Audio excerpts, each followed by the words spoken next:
form of violence is believed to enhance beauty and purity. Instead, it scars forever. An estimated 180,000 girls living in Europe are at risk every year.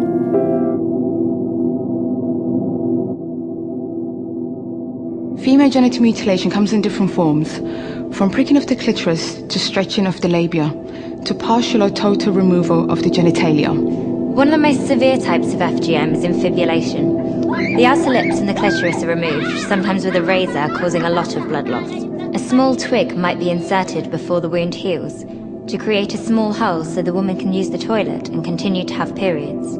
Some girls will struggle and may be pinned down so hard that their bones fracture. Afterwards, the legs are bound together for up to 4 weeks to allow the wound to heal, making intercourse and childbirth impossible, so a husband will know that he is marrying a virgin.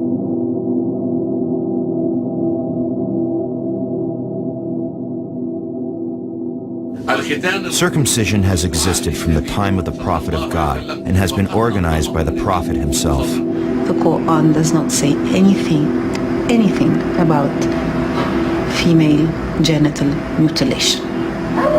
It is a tradition that has unfortunately existed in this country for centuries. Although there's no endorsement in the Quran, some hardline clerics strongly support the practice.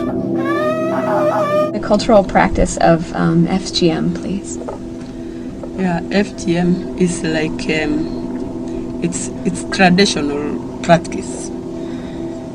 In Samburu, you cannot be married if you have not gone through that female genital mutilation, that cutting. And they also said you are not a grown-up if you are not cut.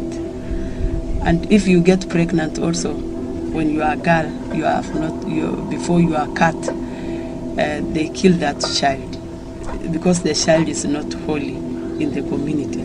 So it have to be killed. And I went also through FGM, and I know very well how it is.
Short-term effects of FGM, if you imagine these procedures are done in general not by medical personnel, they're done under unsterile and unsanitary conditions. They're done without any anaesthetic or analgesia on a small child. The immediate consequences are obviously damage to the genital organs, removal of the genital organs, damage to surrounding organs. And this can lead to hemorrhage and to infection. The other effects which are more difficult to measure are, it's clear that there are great psychological effects if you think about the trauma of such a procedure, so long-lasting psychological damage to women that have undergone this. And also increasingly we realise that it would cause psychosexual problems. So if you have your clitoris removed, so you have no sensation and the vagina is narrow and sex is painful, then psychosexual problems are also extremely common. Because the instruments are not sterile, you also have an increased risk of blood-borne infections such as hepatitis B and HIV. Girls and women are left with urinary problems such as incontinence, unable to control their urine, or recurrent urinary tract infections. It increases the risk of infertility. If, however, you do manage to become pregnant, you have an increased risk of hemorrhage during childbirth. There's also an increased risk that the baby may die during labour or shortly after birth.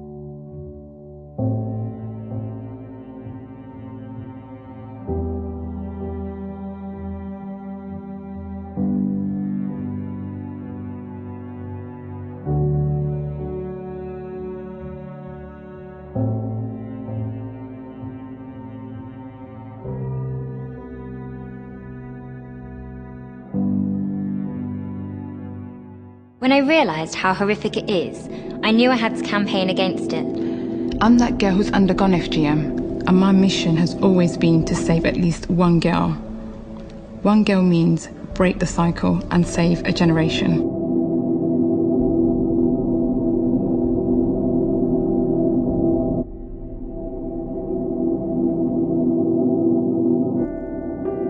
It's time to confront the taboo. It's time to act. It's time to end female genital mutilation.